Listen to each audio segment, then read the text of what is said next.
দুর্বল হয়ে যায়। প্যারে হাজির, এই জন্য যৌবন বয়সটাকে আল্লাহর ইবাদতে কাটাইতে হবে।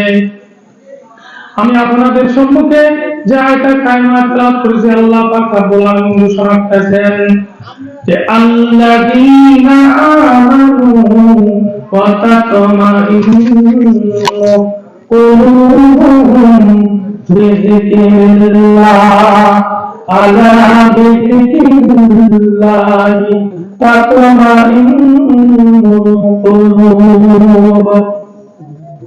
আল্লাহ পাক রব্বুল আলামিন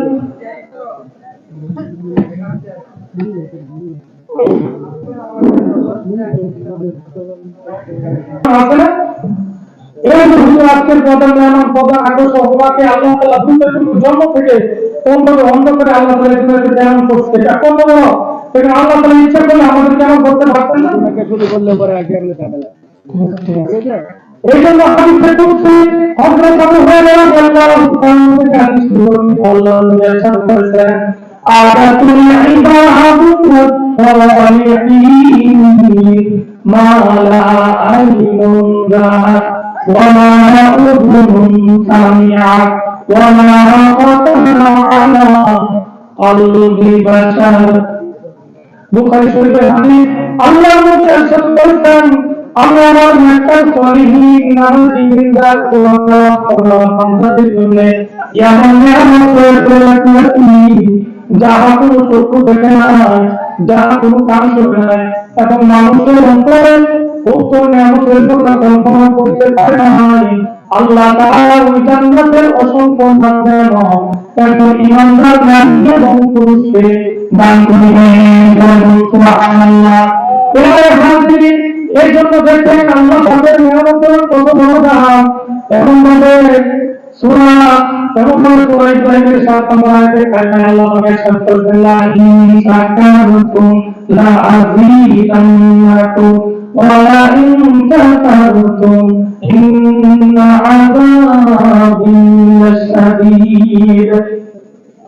আল্লাহ পাক রব্বুল আলামিন বলেন, তোমরা যদি আমার নিয়ামত ভোগ করে নিয়ামতকে শুকরিয়া আদায় করো, আমি আল্লাহ পাককে জিকির করো, আমি আল্লাহ পাকের কৃতজ্ঞতা প্রকাশ করো, ৫ ওয়াক্ত নামাজ, রোজা, হজ, যাকাত, দাওয়াত, তাবলীগ, কোরআন তেলাওয়াত, জিকির আজকার থেকে ধরে আমি আল্লাহ পাকের হুকুম পূর্ণভাবে পালন করতে থাকো, আর নবীর আদর্শ অনুযায়ী চলতে থাকো, তাহলে লা আযীদান্নাকুম, আমি তোমাদের এই নিয়ামতকে আমি আরো বাড়াইয়া দিব। সুবহানাল্লাহ। আর যদি তোমরা আমার নিয়ামত পালন করো, নিয়ামতের না শুকরিয়া করো, আল্লাহ বলেন, ইন্না আযাবি লাশাদীদ, নিশ্চয় আমার আযাব বড় কঠিন। কিন্তু সবচেয়ে বড় নিয়ামত হলো আমরা বিশ্বনবী মুহাম্মদ রাসূলুল্লাহ সাল্লাল্লাহু আলাইহি ওয়াসাল্লামের উম্মত হিসেবে আমরা এই দুনিয়াতে কাজ করছি। আমাদের জন্য বিরাট নিয়ামত কি বলেন? ইয়ারে আমি কইতে মন বলছো যে আল্লাহ যিনি আমাদের তাতমাইন্নু কুলুবুহুম বিযিকরিল্লাহ, যারা ইমানদার তাদের কলব আল্লাহর জিকির দ্বারা শান্তি লাভ করে। আল্লাহ বলেন, আল্লাহ বিযিকরিল্লাহি তাতমাইন্নুল কুলুব, শান্তি রাখো আল্লাহর জিকির দ্বারা এই কলবসমূহ শান্তি লাভ করে। সুবহানাল্লাহ। এই মুমিনরা নিকুলে শান্তি পাওয়া আল্লাহ প্রত্যেকটা জিনিসের পরিষ্কার করার জন্য আছে। আর মানুষের দিলকে পরিষ্কার করার জন্য হলো আল্লাহ রাব্বুল আলামিনের জিকির। সুবহানাল্লাহ। এই জন্য আল্লাহ মুজাহিদ করেছেন হযরত সাদ্দাত ইবনে রাদিয়াল্লাহু তাআলা আল্লাহ নবী সাল্লাল্লাহু আলাইহি ওয়াসাল্লাম আল-কাইয়িম ওয়া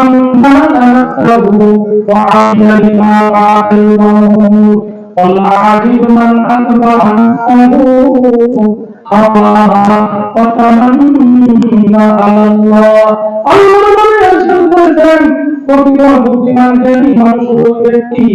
যে ব্যক্তি নিজের প্রবৃত্তিকে আয়ত্ত করতে পারো, নিজের জীবনকে নিজের লাইফে কোরআন হাদিস বিরোধী কার্যকলাপ থেকে সমস্ত খারাপ কাজ থেকে নিজেকে বাঁচিয়ে রাখতে পারো,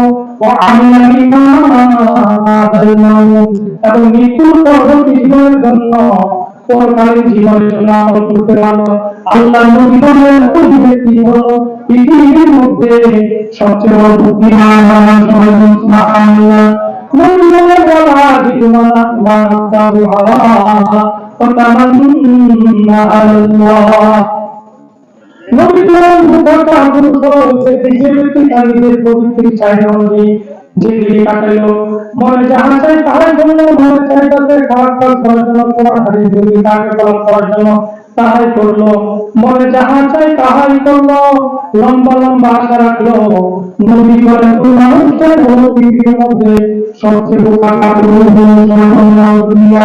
এই জন্য আমার রোজা হজ জাকাত জিকির আজকার চলতে নাই, কোরআন তেলাওয়াত বেশি বেশি পরিমাণে করতে হবে, দুনিয়া আল্লাহর নৈকট্য অর্জন করতে চাই। কি বলেন?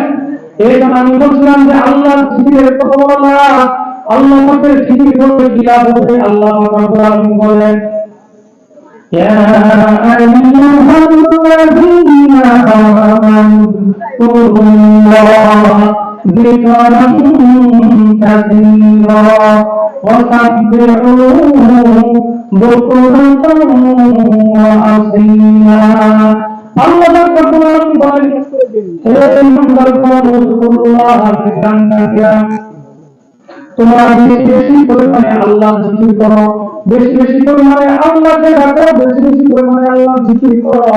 আর কি করো? সাব্বিহুহু বুকরাতান ওয়া আসীলা। আকি করো সকল সন্ধ্যায় তার ভিতর দুইটাকে বর্ণনা করো।